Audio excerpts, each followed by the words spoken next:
As we committed, I'm here with our chair for APRO and our APRO bicameral members. Hi, Chief Romy.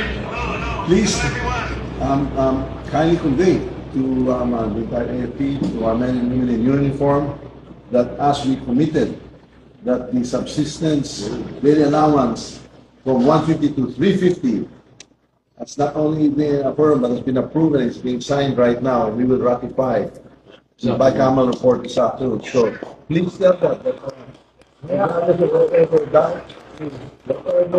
they heard, that's all fake news.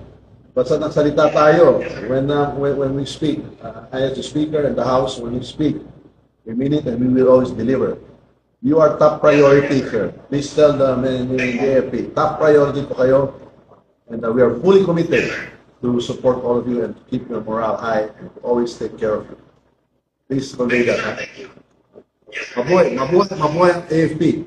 Mabuhay kayo lahat. Okay.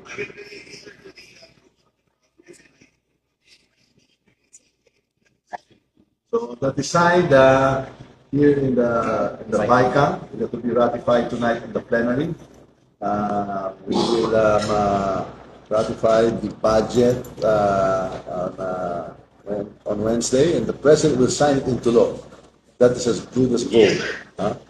So I just wanted to allay any fears that there was anything other than what we had committed in Zambales to you and to the troops. Mabuhay.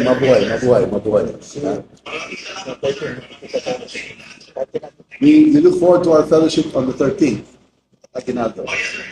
Okay. Mabuhay. Merry Christmas to all. Thank you. Yes.